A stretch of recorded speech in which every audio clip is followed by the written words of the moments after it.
It's midnight in Eastern Africa and 11 p.m. in Southern Africa. In Nigeria, it's come to 10 p.m. The top stories tonight.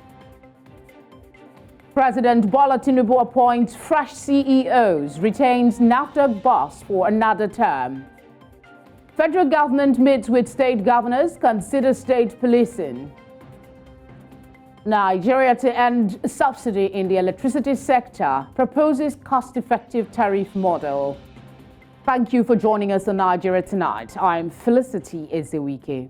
Let's begin by telling you that President Bola Tinubu today approved the reappointment of Professor Moji Adeyeye as Chief Executive Officer of National Agency for Food and Drug Administration and Control. The president also named Dr. Mansour Kabir as chairman of the agency. Professor Adeye's reappointment was among the CEOs and board chairmen announced today for agencies under the Federal Ministry of Health and Social Welfare. She was first appointed by former President Muhammadu Buhari to head NAFDAC in 2017 and was later reappointed for a second term of 5 years in December 2022. President Tinubu also appointed Dr. Olajide Idris, former Commissioner for Health in Lagos, as the new CEO of the Nigeria Center for Disease Control. The other appointments are for National Blood Service Commission. Professor Abba Zubai is the board chairperson, while Dr. Saleh Yuguda will serve as Chief Executive Officer. Professor Afolabi Lesi is now the board chairperson for the Medical and Dental Council of Nigeria, and Dr. Fatima Kyari is the new executive officer. The board of the Pharmacy Council of Nigeria will be chaired by Wasilat Giwa, while the chief executive officer is Ibrahim Ahmed. Medical Laboratory Science Council of Nigeria has Dr. Babajide Salako as board chairperson and Dr. Tosin Erabo as chief executive officer. Modibo Adama University Teaching Hospital, Yola, has Professor Adamu Bakari as Chief Medical Director. For Idwa Specialist Teaching Hospital, Idwa, the new Chief Medical Officer is Professor Ruben Efedi.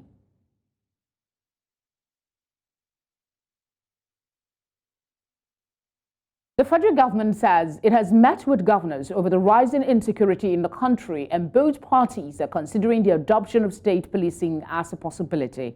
Minister of Information and National Orientation, while speaking to State House correspondents after the meeting in Abuja, says that government has also agreed to come down hard on persons found culpable for rising prices by hoarding grains and essential commodities. Amadine Uyi reports.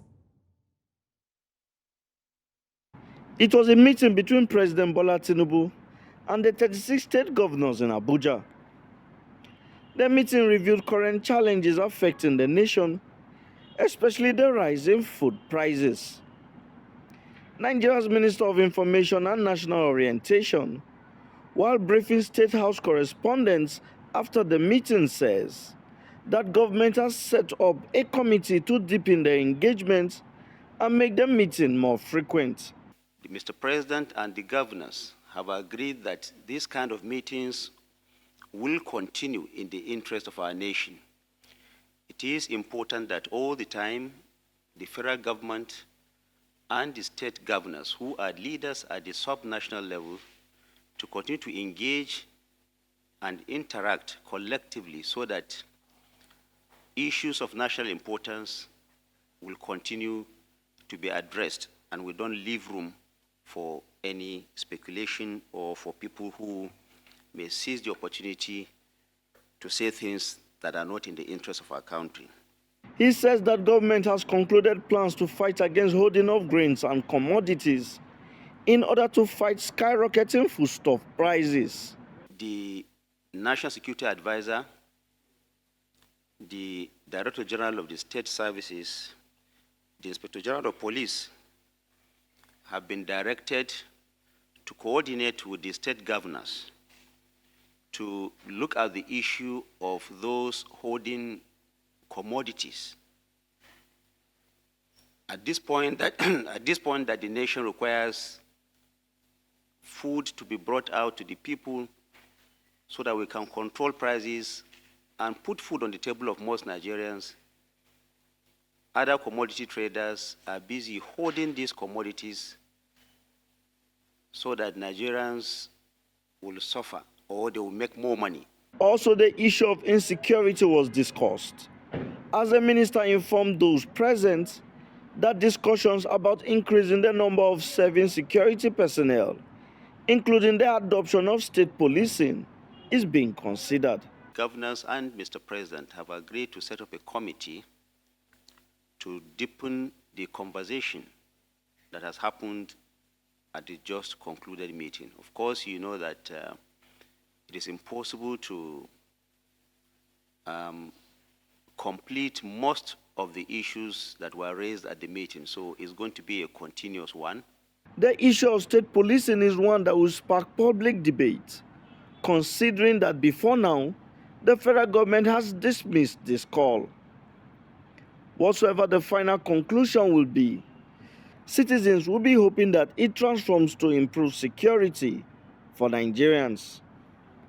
In Abuja for News Central, I am Amadine Uyi.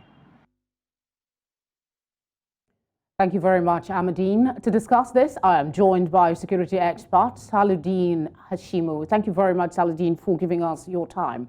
The clamor for state policing is not new, and bringing it up now, a lot of persons will say, are they just clutching at straws? Do you expect much to come out of this? All right, thank you very much. I think the issue of state police and state policing are two clash of normative imperative. Normative imperative in the sense that state policing activities and infrastructure are already on.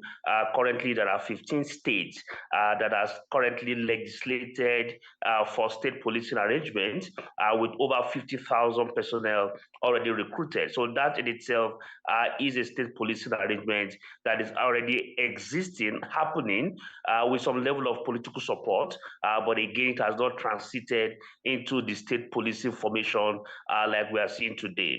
The idea of a state police is very good, but I think again, we need to be very careful because governors are usually very proactive when it comes to the political economy of security, not because they deliberately want to protect or safeguard the lives of Nigerians. State police is something that requires a long-term, more sustaining and proactive policing initiative. And this in itself will require that you need to change the template of your justice system at state level. You need to change the issue of oversight of policing at state level. The PSC template would have to be replicated at state level. You need this Ministry of Police Affairs at state levels. You would also need the State House of Assembly to have policing oversight in their own ways. It requires that the state would also have their own justice arrangement, custodial facilities, they will have courts, they will have all the entire value chain that supports the entire administrative or criminal justice procedure. But unfortunately, I think the governors are only interested in the kickoff. Because at the end of the day, if it breaks down and it does not work, citizens will still point at the federal government. Nobody ever pushes or talks to the state government where they have failed in different ways. And my only query is this: how can we continue to think that providing political arrangement is the best way to resolve the issue of insecurity that we have in this country? We need to first of all look at the push factors. The push factors are the fragility that the country is currently experiencing. Political fragility, economic fragility, environmental insecurity, all of these things make up the human security pyramid. If we do not resolve it, it is going to create, no matter how much of state police we have, the issues will persist. So we need to find a non-kinetic arrangement, for me, which is more sustainable, as the only way out. So my only advisory to this committee that is going to be looking at the modalities for this to happen is for them to, first of all, consider the need to find the non-kinetic arrangement and provide a new template in terms of responding to proactive policing. Because I can guarantee you, most of the states currently are not functional. Even state houses of assembly in most states are not functional. Then you want to put police in there. There are only some states, and I can count them on the tip of my finger, that have a robust civil service. Now you want to bedevil them with an entire policing structure that the governors will now drive. I can guarantee you this is a huge risk if it goes through. And I want to pin this particular footage because one day we may be needing it to consult to say, look, we actually require and request that some caution be put in place before this particular process is actually midwifed. Okay, I know we've been talking about state policing for quite a long time, and of course you said efforts are being made to put this in place. But the concern I hear from what you're saying is oversight, ensuring that the powers are not abused when you get to the states. Am I correct? If that is the concern, what then would you advise to be done? Because this committee is also made up of politicians. Who else should be part of the committee? Yeah, these politicians are particularly interested in the political economy of the entire process. And I can guarantee you the only thing they want to hijack in this process are the recruitment process, which eventually will become what we have seen happening in different starters. They will hijack the contracting process because they will have to also procure vehicles, they will have to also procure infrastructure, procure presence, procure some level of technology or whatever they have, procure some level of training. All of these things are heavy, they are capital intensive, and these are the things that these governors are particularly interested in. And it is actually some kind of joker to the president, and perhaps some sort of trap that he needs to be very careful with, for him to think it through very properly and be sure that we find the best way out of it. Look, the national security strategy was very clear. It was very clear when it mentioned that we need to find the whole of society approach to the issue of security, the whole of government and the whole of society. How do we then strengthen citizens policing as a way of ensuring that we activate the community policing initiative that is already on the ground?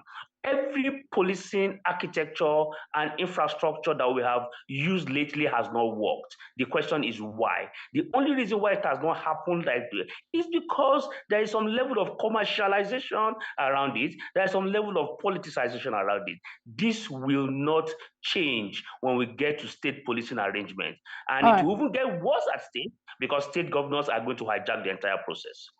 What role should civil society organizations and other stakeholders play in shaping the discourse and implementation of the proposed state police in Nigeria? Perhaps provide a lot of knowledge economy around it, provide some level of pathway of understanding of best practice, and again, provide pathway, develop strategic plan that will help people to understand the kind of indicators that helps us to gradually and progressively actualize the subject matter. For me, those will be the issues and how we also help in terms of monitoring and of course, providing policy advisories. These are the kinds of roles that civil society can play and ensure that there is some level of inclusion in the entire process.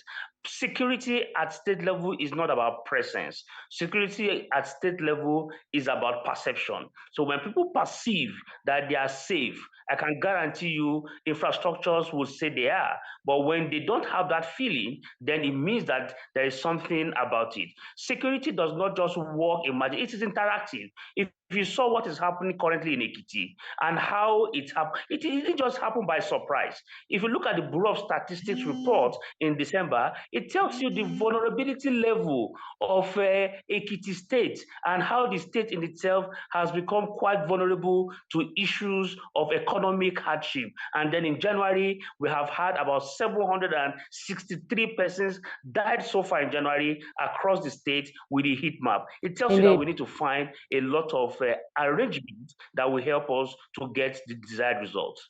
Beyond the creation of state police, what other measures or strategies? You've talked about, the involvement of the society, but aside that, what should the federal government and state government consider to improve security, particularly in border regions and forests? One of the things that you must have to do, first of all, is to find a way to create a lot of economic activities out of those ungoverned spaces. There are a lot of ungoverned spaces where bandits and terrorists have used as hideouts. Make heavy mechanization, create government presence, let there be some distribution of government intervention away from the urban and redistribute them in those categories. Then activities and government presence can happen in those places. One of the reasons why people get recruited is because they have never had interface with state actor at any point. So each time they have encounter with the proxy of the state, it leaves them with sorrow, tears, and blood. But when they notice there is massive mechanization going on, people are recruited. Economic activity and economic revolution must be injected. That, for me, is one of the first things government at all levels. Use all these ungoverned spaces as massive agro-allied activities, and I can guarantee you that it would actually provide the kind of succor that we actually need. Saladine, thank you very much for speaking with us. Thank you very much for having me. Luck ran out of an alleged notorious drug baroness in Umuahia after the Homeland Security, in conjunction with the National Drug Law Enforcement Agency, busted her den. Identified as Adobe Weke, she is said to be the daughter of Joe King Jaguar, a man quite notorious in the Abia State axis before he died. News Center's Chinwe Ugele now reports. The raid, which lasted for hours between Wednesday, the 14th of February to Thursday, the 15th of February 2024, in her father's house, saw to the recovery of some exhibits which included substances believed to be narcotics, sums of money, among other items. During the sting operation, some other suspects were also arrested. Of the Governor of Abia State on Homeland Security, in collaboration with the National Drug Law Enforcement Agency, NDLEA, Abia State Command conducted a successful joint operation on the premises of one Miss Adobe Nweke at number 23 Arochukwu Street by Calabar Road, Umuahia, where the joint team seized a very, very large amount of prohibited drugs. According to the Senior Special Assistant to Governor Alex Oti on Homeland Security, Mr. Chukwunenye Alajemba, the state government will not tolerate any form of vice in any guise, hence would go any length to fish out all those causing threats to life in the state. Abia State is not a safe haven for any criminal. No drug lord is allowed to exist here in Abia State. This is the command of the Governor of Abia State, and this is a command that we must all take. Today, Umuahia is going to heave a very good sigh of relief because this woman has ravaged our sons and our daughters. People are dying from drugs. Also, the Deputy Governor, Mr. Ikechukwu Emeto, warned all such persons who peddle hard drugs in the state to desist forthwith or carry their trade elsewhere. Stay away from Abia State. We don't need you. You are not part of the development of the state. We need peace-loving people, those that want to develop the state. Drugs can't develop Abia State. We want our youth to be safe and very useful to the government of Abia State. This situation is not new to the family of Adobe Nweke, who was said to be a lawyer, as her late father was a constant visitor of the prisons when he was alive for the same offenses. In Umuahia for News Central, Chinwe Ugele. The convener of the Revolution Now movement, Omoyele Sowore, has confirmed that the federal government of Nigeria has decided to withdraw the case of treason he was charged with. A notice of discontinuance, officially stamped by the Federal High Court in Abuja on Thursday and signed by the Attorney General of the Federation and Minister of Justice, Lateef Fagbemi, was issued on Wednesday. The notice stated that the complainant, the federal government of Nigeria, intended to discontinue the case, exercising the power conferred on the relevant constitutional and legal provisions. I deserve serious compensation for what was done to me, and I intend to take up this seriously against them to ensure that they are prosecuted or made to pay for the malicious prosecution and persecution that I faced. And I intend to do it in multiple jurisdictions in case they get away with it here. I'm sure they can't get away with it elsewhere. And I'm going to do this against some individuals like the former Attorney General Malami, former President Buhari, all of them that cooked up this crime against humanity. They will never get away with it, no matter how long it takes.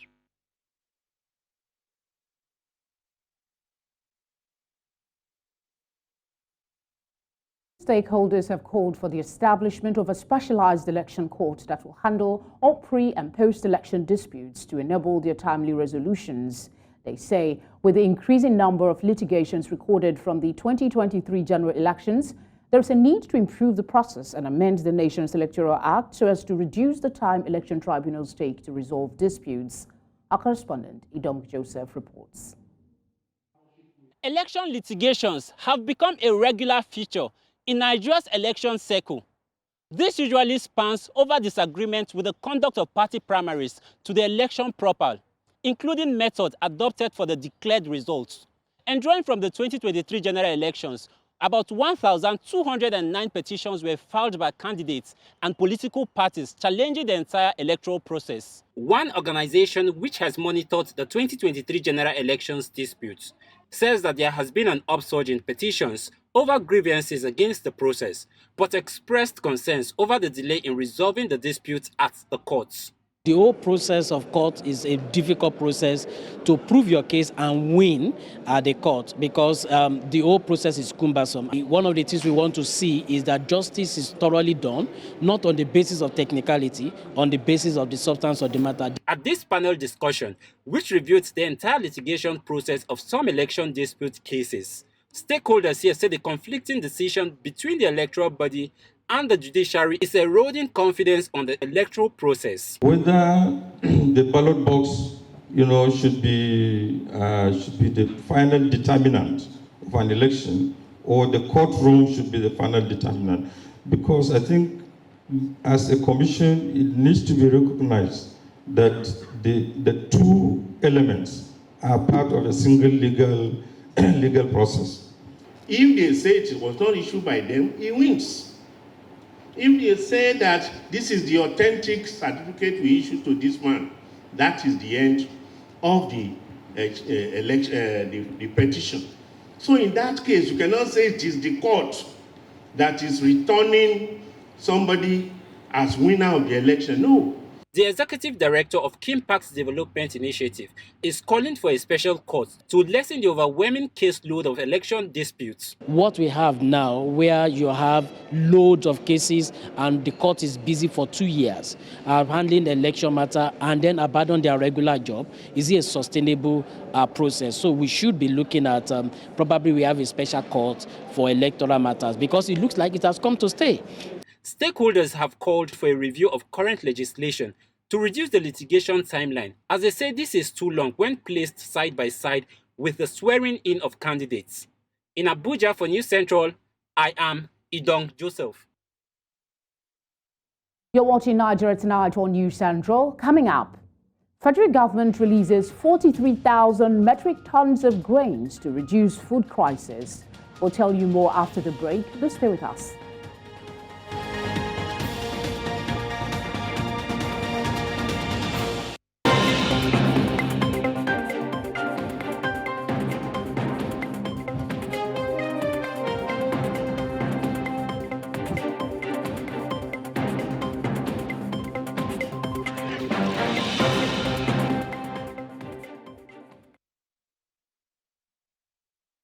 If you've just joined us, you're watching Nigeria Tonight. A reminder of our top stories.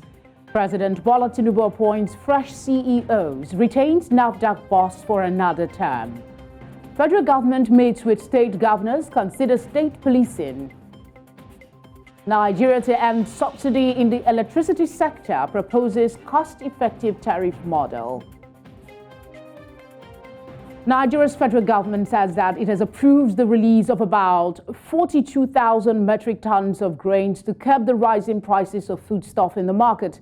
The Minister of Agriculture and Food Security, during a joint press briefing with the Minister of Information and National Orientation in the nation's capital, Abuja, says that government has also approved subsidizing farming inputs and fertilizer at a fraction of the prices to help farmers in the country. Amadine Uyi tells us more. It was a joint press briefing on the state of the nation and efforts being made to tackle challenges related to food security and address the rising cost of food prices in the country.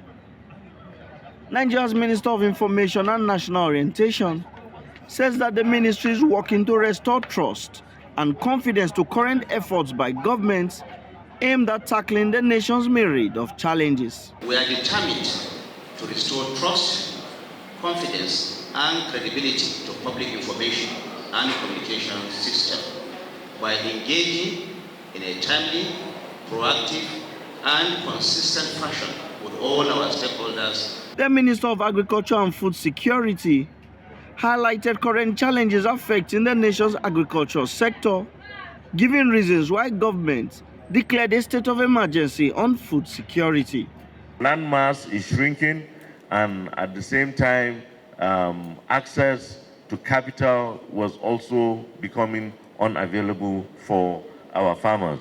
The action of supply and demand really impacted on the supply of food, and that is hence the reason why the state of emergency was declared on food. He says that with about 70 million hectares of arable land, only about 50% of the land is being cultivated.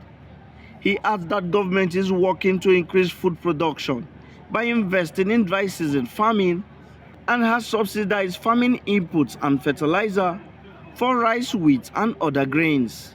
What we are experiencing today is a factor of supply and demand.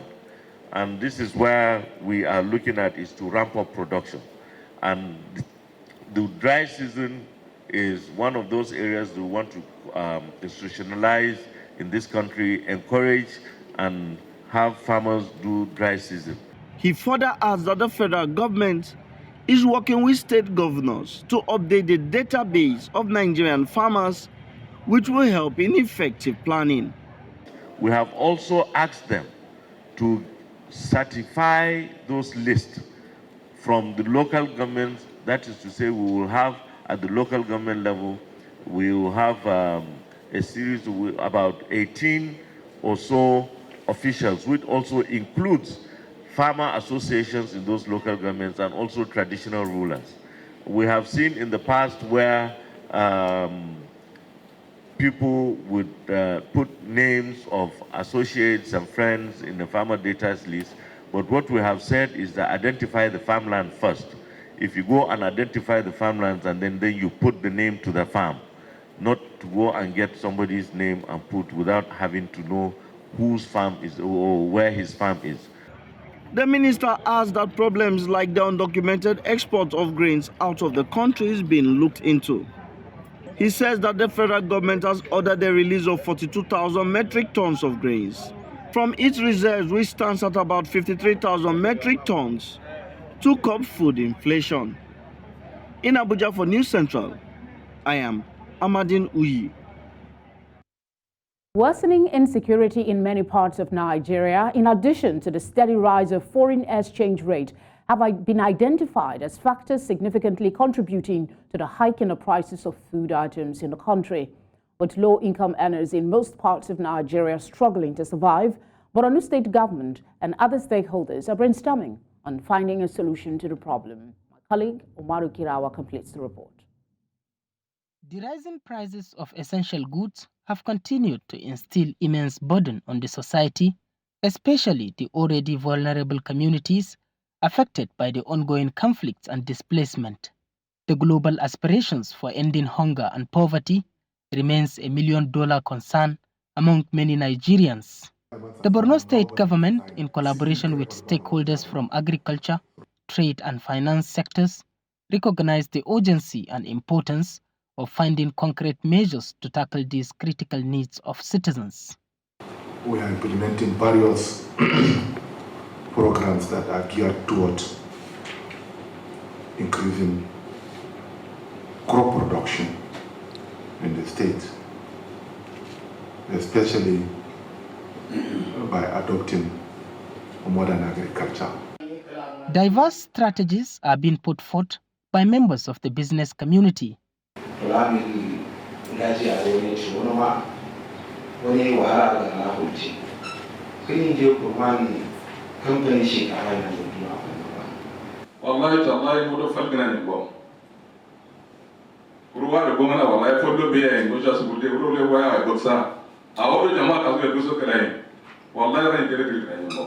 Da kala kallo ka shurma ngo gwamnati ro trailer mi wikina au trailer wikina au trailer falli kana ashamma amro samjin dro kalzu samzu na lan afuto wandana kare ishin waso misalo reta waso ya gwamnati aduziya da ina lan afuto wandana ne. Other stakeholders highlighted the significance of supporting local farmers and enhancing agricultural productivity through improved access to resources such as fertilizers, seeds, training programs, as well as storage facilities. Nigeria is big, the population is massive, so we really need to expand our at least farms, produce what we are going to be self-sustainable. We really need to make sure that at least we have a lot of exports. We have to also grow what we are supposed to be eating here by ourselves so that we can be dependent. The government is pushing for the establishment of Zakat Commission to provide a window for the collection of funds from well-meaning individuals and organizations to support the vulnerable population. In Maiduguri for News Central, Umaru Kirawa. Nigeria's Minister of Power, Adebayo Adelabu, says Nigeria cannot continue to subsidize electricity, adding that the nation must begin to move towards a cost-effective tariff model. The minister said this comes as the country is currently indebted to the tune of 1.3 trillion naira to generating companies and $1.3 billion owed gas companies. Adelabu, who addressed the press conference in Abuja on Wednesday, said only 450 billion naira was budgeted for subsidy this year, but the ministry needs over 2 trillion naira to subsidy. He said state governments will now be allowed to generate power independently to supply power to their states.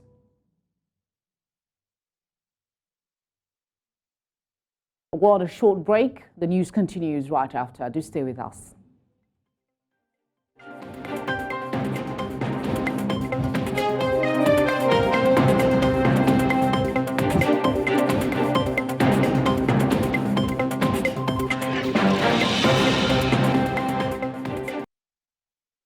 The National Bureau of Statistics says Nigeria's annual inflation rate has risen to 29.90% in January from 28.92% in December 2023. In a report issued on Thursday, the Statistics Office said that the January 2024 headline inflation rate shows an increase of 0.98 percentage points when compared to that of December 2023. The MBS added that on a year-on-year basis, the headline inflation rate hit 8.08 percentage points higher compared to the rate recorded in January 2023, which stood at 21.82%. It noted that the headline inflation rate year-on-year basis increased in January 2024 when compared to the same month in the preceding year, that is, January 2023. To shed more light on this, I'm joined by GCEO, Confederated Facilitators Limited, Lai Omotola. Lai, it's good to have you on the news. Thank you for having me. What primary factors have you seen that led to Nigeria's rise in inflation rate, particularly the significant increase from January 2023 to January 2024? I think the first primary factor is the cost of diesel and the cost of petrol in terms of transportation of these products and commodities from hinterland to the city. The second primary factor is the insecurity, and the third is the fact that there's a decrease in production. And as a result of this has given rise to the increase in food prices and also dovetails to hyperinflation. How are the rising prices impacting overall inflation, and what strategies would you suggest be employed to address the food inflation specifically?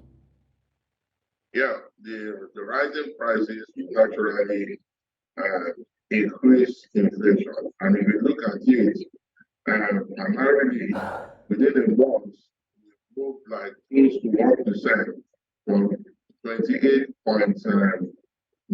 to 29.90.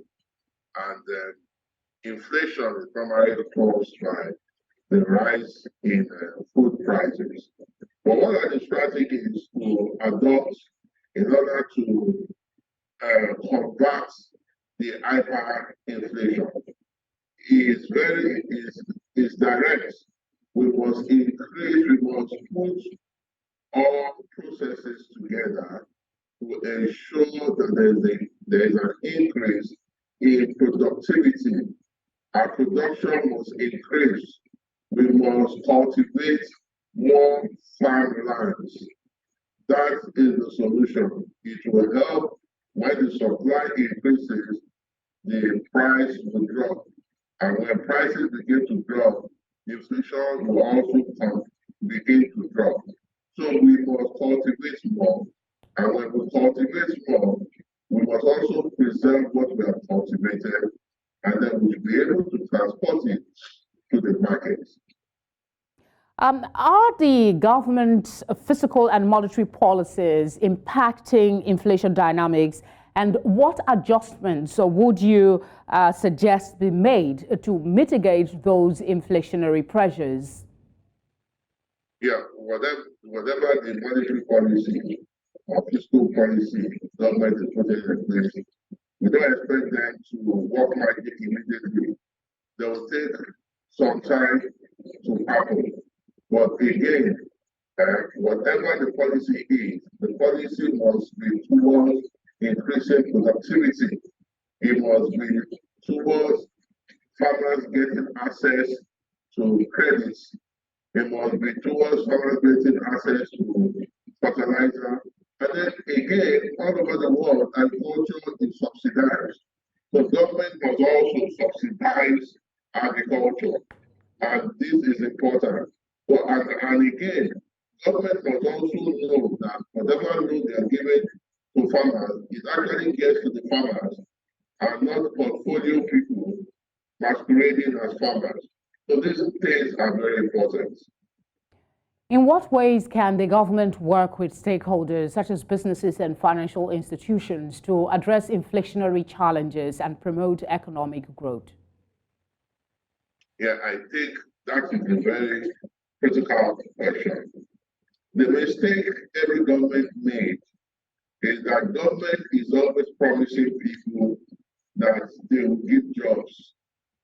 Government is always promising people that they will fight inflation. It is the business owners, the entrepreneurs that create jobs, not government. What government needs to do is to create an enabling environment. The reason why we're having this hyperinflation is that businesses are closing down and people are losing jobs and employment is on the increase. Government cannot create enough jobs for over 50 million people.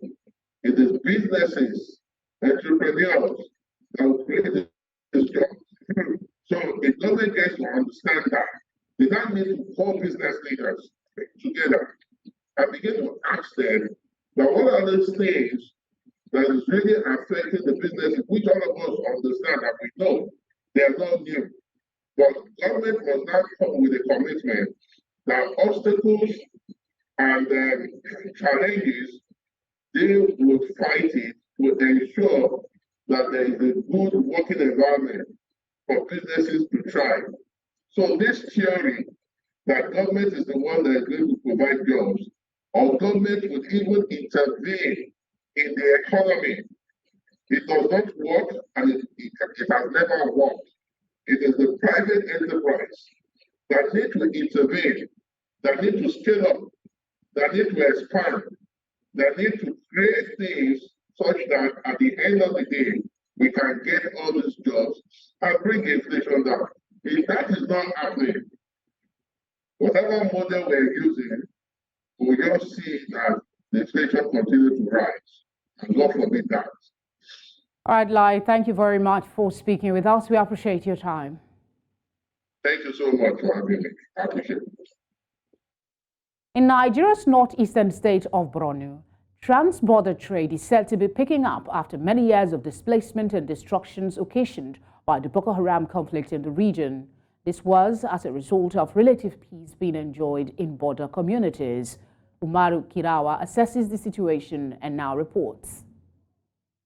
Strategically located along the Nigeria-Cameroon border, Banki town used to be an ideal hub for cross-border trade activities.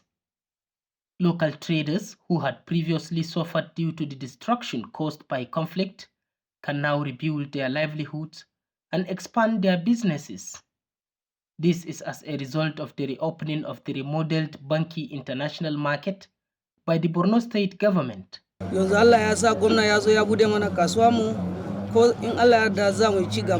With its modern facilities and improved security, local traders can now confidently engage in trade, contributing to the growth of both the local and national economy. We are one and indivisible people. We should continue living together and reinforcing our solidarity, cooperation, and togetherness like President Paul Biya and President Bola Ahmed Tinubu. This comes right at a time when Nigeria is moving from the oil sector to a more viable sector in the economy. A thing of beauty is a joy forever. The joy Your Excellency has put in the hearts of Banki people after undergoing so much suffering will forever be in their hearts. I congratulate and commend the people of Banki for their resilience and determination. This administration has focused on reinvigorating commerce, resuscitating our international border markets. The Banki International Market is one of the most important markets in the state. We have so far rehabilitated 148 government-owned shops with the support of the Regional Stabilization Facility. Furthermore, Borno State government has constructed 740 privately owned shops and constructed 22 blocks of 440 market stalls for petty traders.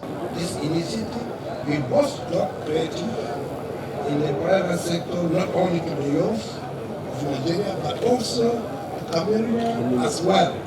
Foundation was also laid for international cattle market in Banki to further boost cross-border trade of cattle in the Lake Chad region. In Banki town for News Central, Umaru Kirawa. Parenting in this day and time incorporates technology, mental health awareness, and children's rights.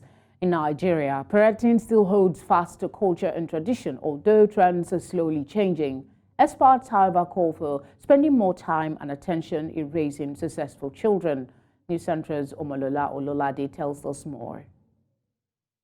In the past 2 or 3 decades, Nigerian parents can easily wink at their children and he or she completely understand. It was a means of non-verbal communication between both parties, especially when a parent is trying to communicate with the child without a third party getting involved. To this parent, it was a means of disciplining the child. In the past, parenting in Nigeria was deeply rooted in communal practices. Parenting in Nigeria has undergone significant changes over time, reflecting the interplay between tradition and modernity. Some Nigerian parents say raising children, especially in today's world, is the foundation of the parent's upbringing, while emphasizing the traditional way of disciplining children. When you have a good foundation, the mother or the parent have a good foundation, definitely it will affect the child. We go to a party now, my mom will give us food, they will serve a lot of people. When it gets to our turn, my mom will jump us. But now, your daughter or your son will say, Mommy, why you jump me? So I think then it's far better than now. So even smack the child self, you say, when I smack the child will be sick. Yeah, something will happen. It's me that it will not be my problem. Yeah, it was not that I will not be taking care of it. But then, our parents doesn't look like that. And we are very strong. They use the beating to correct our brain, to reset our brain, but not now. Children of nowadays, they are spoiled. Beyond finding the right means to discipline the child these days, experts say parenting in the 21st century is no easy feat, as parents must navigate challenges like technological advancement, cultural changes, economic constraints, and parenting styles to raise morally upright kids who in turn become responsible adults in the society. Methods have changed. Our parents have leveraged on discipline over friendship. Now the vice versa is the case and is the new trend. How then are we able to create a balance between discipline and friendship? Right? Well, I believe now tilting more of friendship, but do not eliminate discipline in your children. While the dynamics of parenting may have evolved in recent years, experts believe raising children successfully still requires devoting more time and attention to necessary resources. In Lagos, for News Central, Omolola Ololade. Let's now join our sports desk for the latest in the world of sports.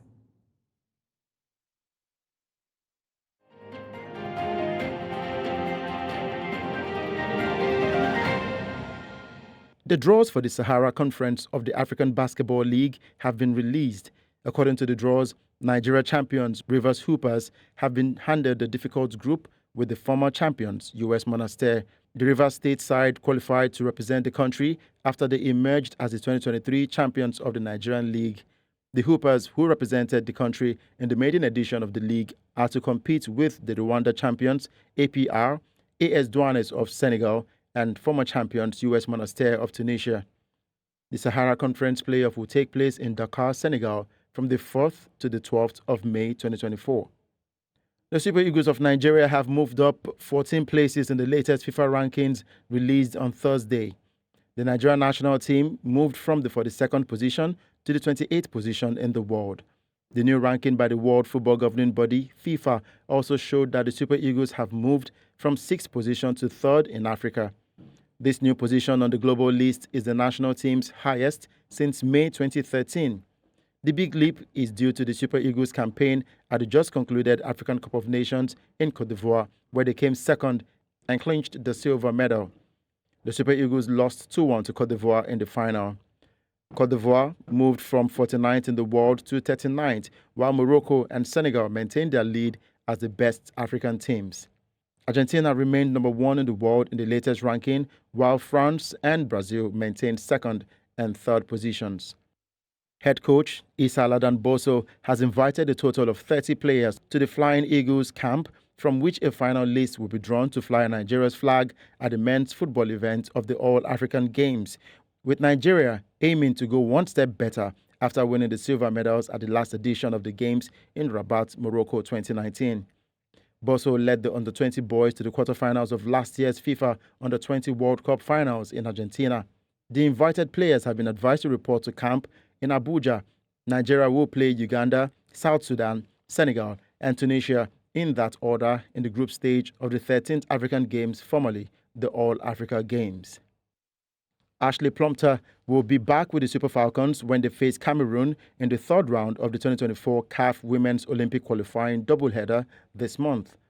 Following her inclusion in the team's roster for the Indomitable Lionesses showdown by Randy Waldrum, the 25-year-old will return to the Super Falcons fold 7 months after she embarked on a self-imposed break from international duties.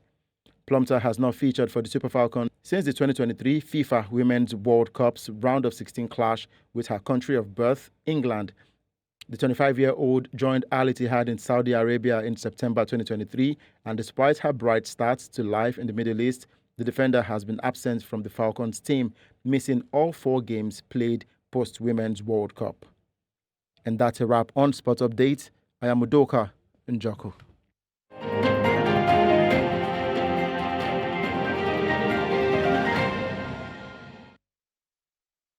And that's all tonight. But before we go, let's take another look at some of the big stories. President Bola Tinubu appoints fresh CEOs, retains NAFDAC boss for another term. Federal government meets with state governors, considers state policing. Nigeria to end subsidy in the electricity sector, proposes cost-effective tariff model. Do send your eyewitness reports to the number showing now on your screen. You can follow us on social media as well. That's at News Central TV. We're live on DSTV channel 422, Star Times channel 274, Apple TV, and on YouTube. Thank you for watching. Have a good night.